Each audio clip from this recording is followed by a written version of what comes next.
I just want to say, and I'm speaking to the ladies here, keep pushing because we're the minority, right? Women who are incarcerated and therefore always the last in thought, right? We always push the back burner. So the programs in women facilities aren't as developed as men facilities. And so right. Definitely take your education seriously and show that, we can do just as well and we matter just as much. Take this time to take care of yourself because, as women, we always take care of other people, but take this time to really take care of yourself, invest in yourself so that, it makes reentry easier.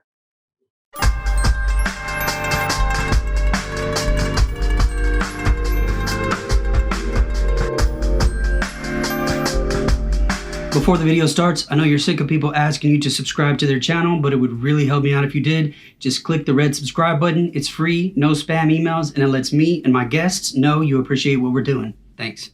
One of the most pressing issues, the more important things I'd like to hear from you is words of encouragement or advice for women who are currently incarcerated and attending a college program. Just talking about the value of education, the importance of getting their education while incarcerated, and any sort of advice you could have about preparing for reentry. Okay, it's a great question.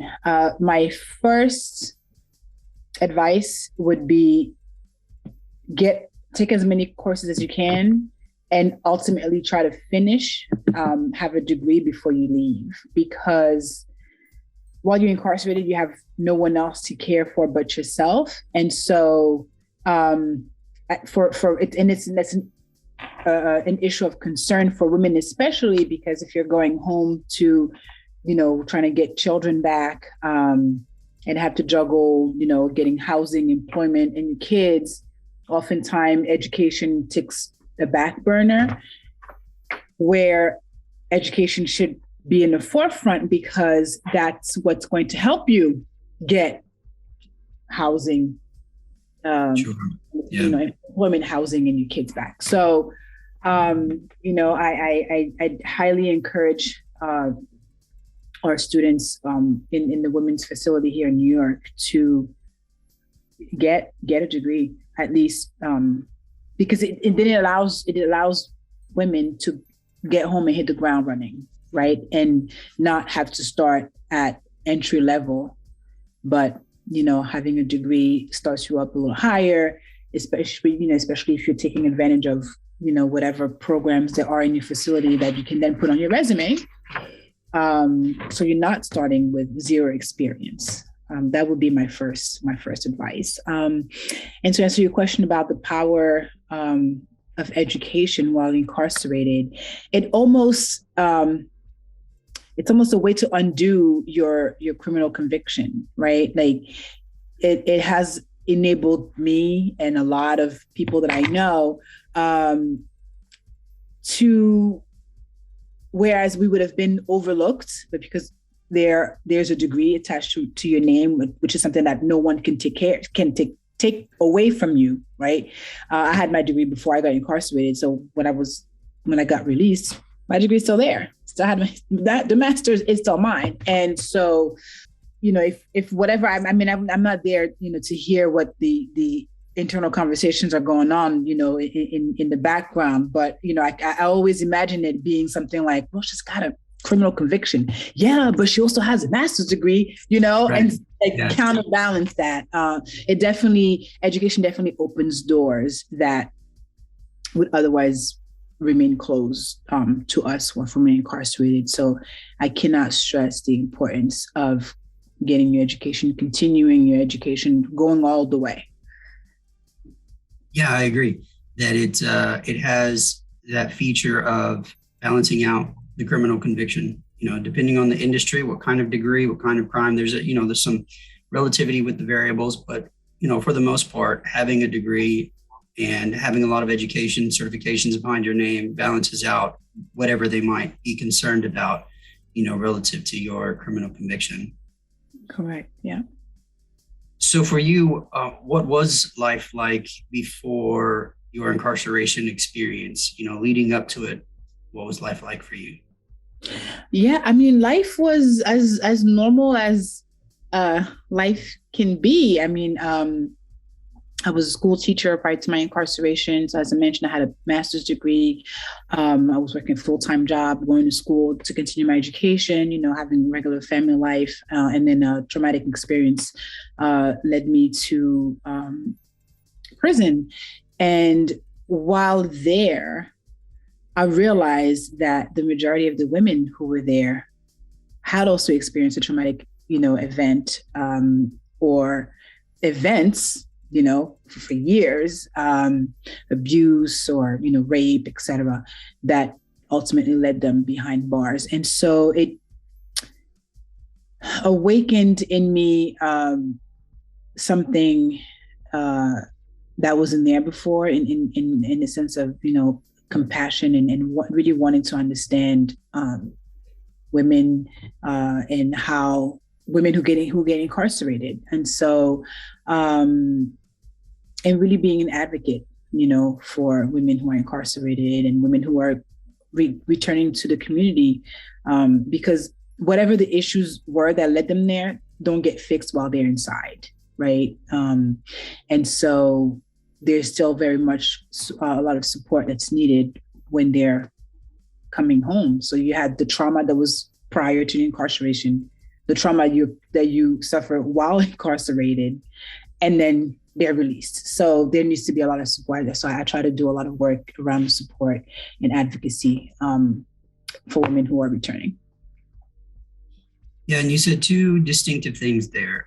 Number one is that your life seems to run counter to the stereotype people have about those who are serving time in prison.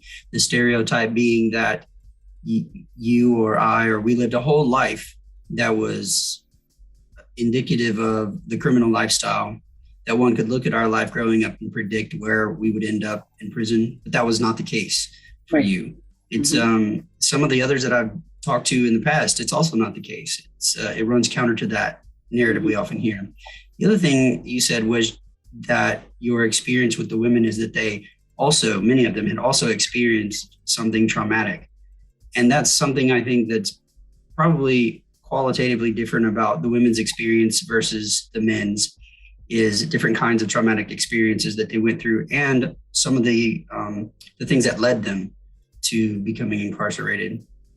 So while you were there, what role did education play? Because you went into it with a degree and some, quality education. So while you were there, what role did education play in your incarceration experience?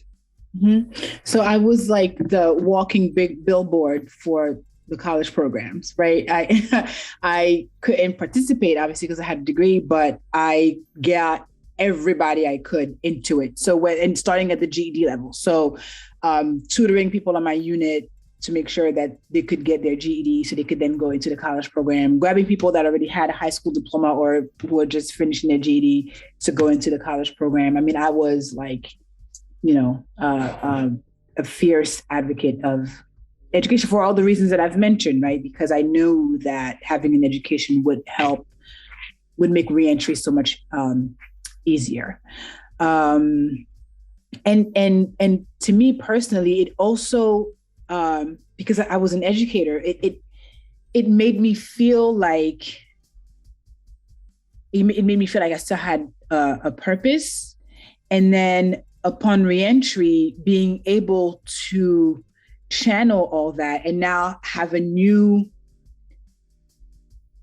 field that I could go into, being higher education in prison, was also very eye-opening and validating for me, because I did spend a lot of time worrying about what I was going to be able to do, right? Not being able to, go back into a classroom right away, being that I was going to be on parole for a while, and wondering like, what am I going to do? I mean, I was a school teacher since I was 22 years old. That's the only real job that I had, and so I was just worried, like, what am I going to do with myself? How am I going to earn a living? What am I going to do with my life?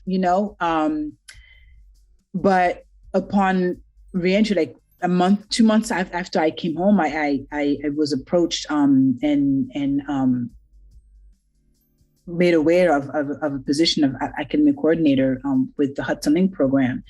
And I was just so excited because now it almost felt like I was going to get paid now to do what I was doing inside for free, right?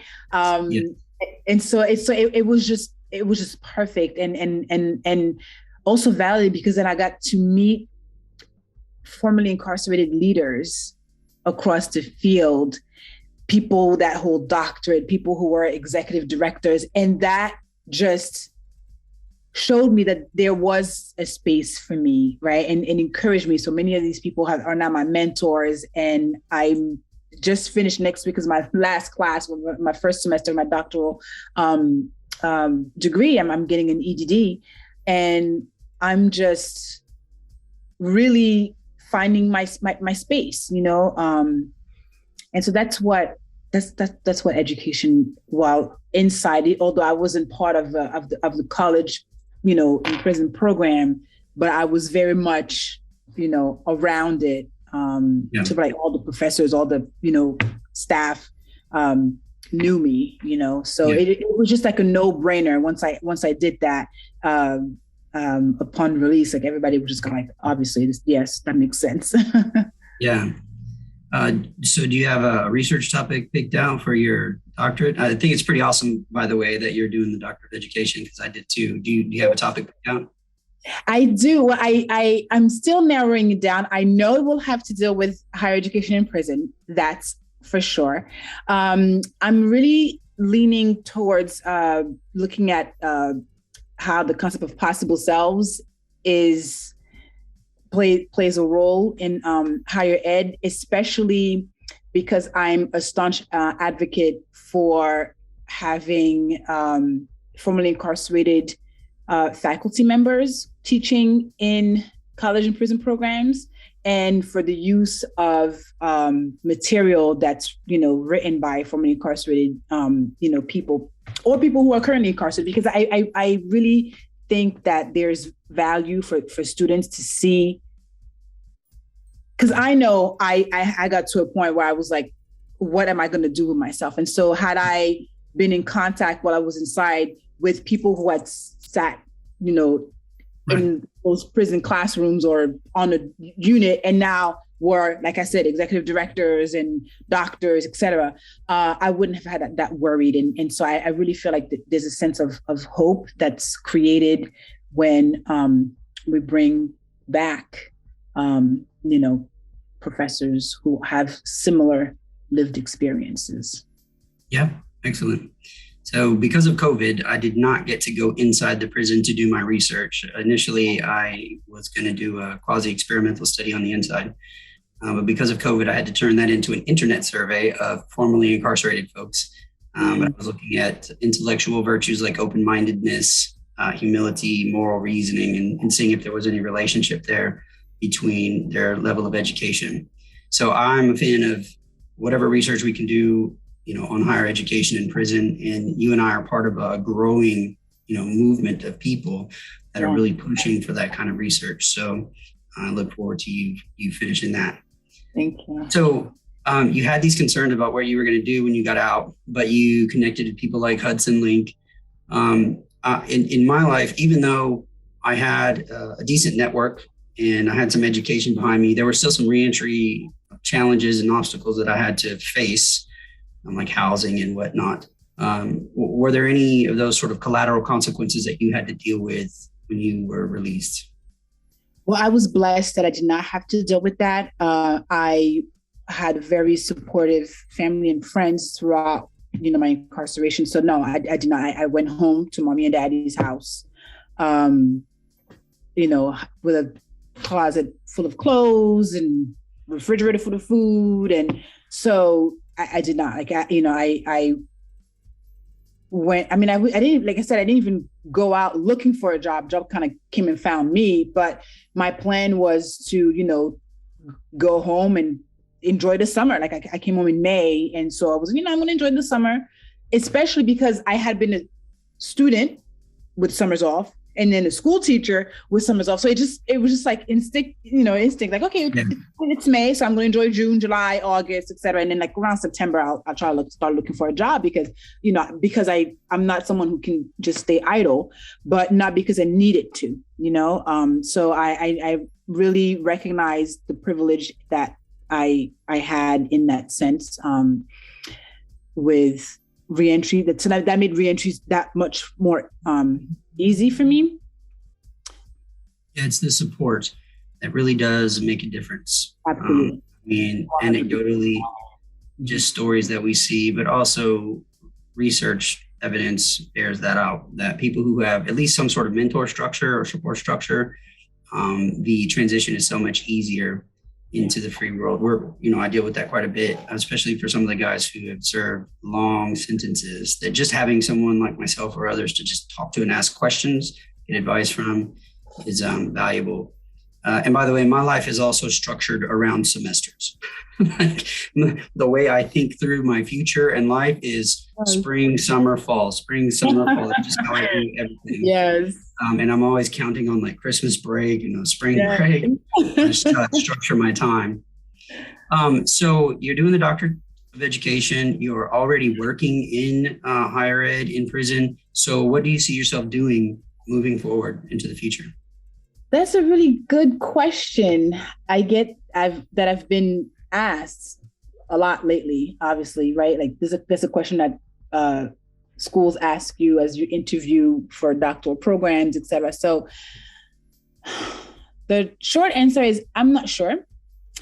I have a lot of interests. I think I know what I don't want to do, which is also helpful. I don't think that I want to be a full-time professor.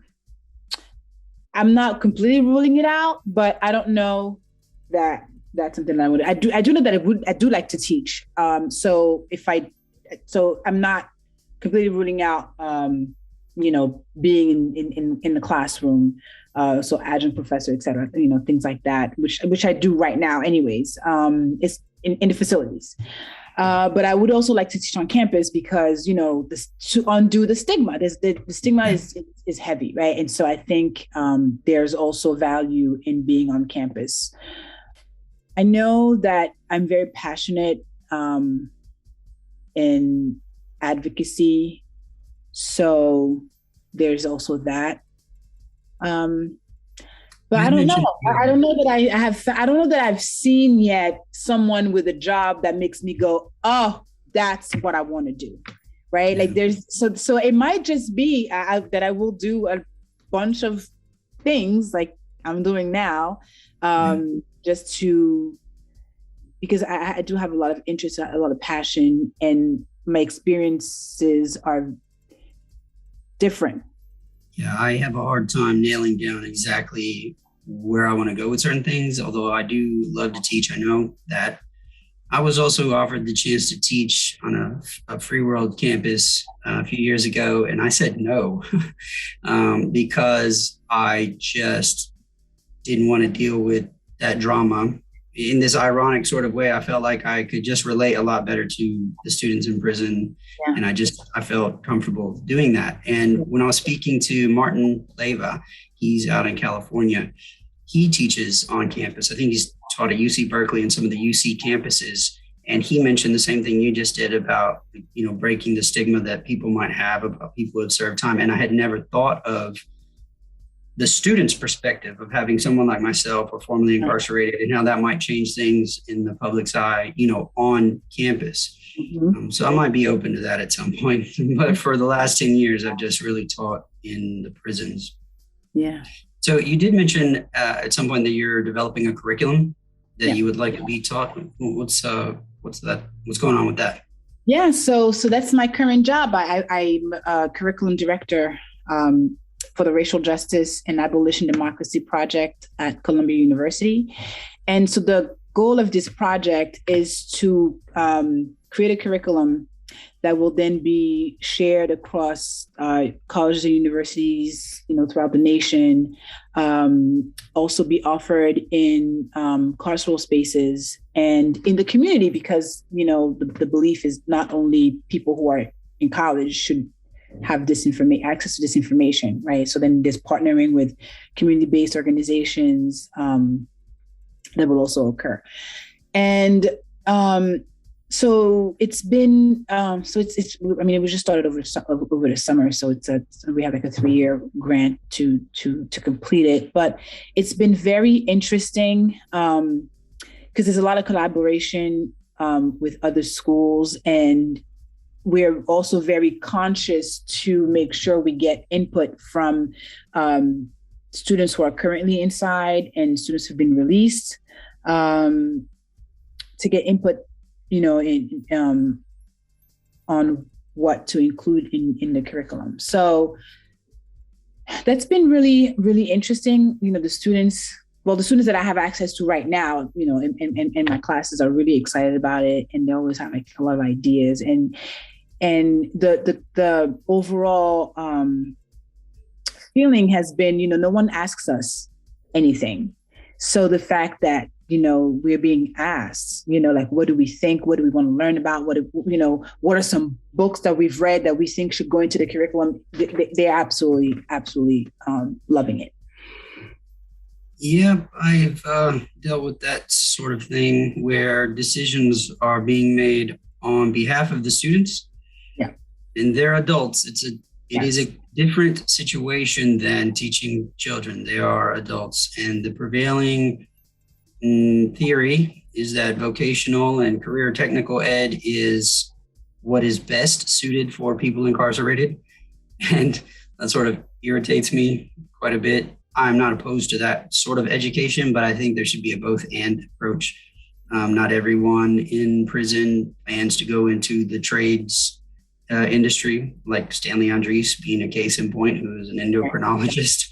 That is completely not something that would be offered traditionally in the prison system. There's I spoke with somebody in Oklahoma. She spent time in the Oklahoma prison system and is a geologist, another completely non-traditional course of education you would think about in the prison system. So yeah, I do think that just asking them.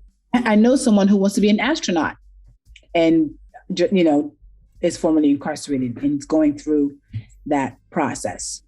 Yeah, speaking of another person, a different person is in Oklahoma who's going into aviation technology. And he's hip to all of the different laws that people with criminal backgrounds can and cannot do in that whole industry. Yeah. So yeah, I think just asking the students instead of, I understand why policymakers might want to make decisions they think are more efficient or whatnot, but really asking the students, asking the population, what is it that you are interested in pursuing? What do you think is best for you in your future? So I appreciate your efforts in what you're doing there. Well, I thank you so much for meeting with me again. And this one went off without any problems. So thank goodness for that. Is there any sort of final words, anything you want to say in closing? I just want to say, and I'm speaking to the ladies here, keep pushing, because we're the minority, right? Women who are incarcerated, and therefore always the last in thought, right? We always push the back burner. So the programs in women facilities aren't as developed as men facilities. And so, definitely take your education seriously and show that, we can do just as well and we matter just as much. It's always a sore subject for me, because in New York State, women don't have access to master's program while incarcerated. Men can come home with a master's degree, but women cannot. And so that is definitely something that I've been making a lot of noise about and hoping to change, actually, with this curriculum too, that I'm working on. So, just take this time to take care of yourself, because, as women, we always take care of other people, but take this time to really take care of yourself, invest in yourself, so that, it makes reentry easier. Yeah, I know they'll really appreciate all those words. They're really going to appreciate your story. I spoke to them just a couple of months ago and asked them, I was like, hey, would you all like to hear stories directly from women who've been formerly incarcerated? Of course, it was like a rhetorical question. I didn't have to ask. Of course they want to hear about that. Yeah. So yeah, thank you so much for spending time to talk to me and speak to the ladies indirectly. And I wish you the best in what you're doing and look forward to continuing to be a colleague of yours in research on higher education in prison. Thank you so much, Brandon. I appreciate you.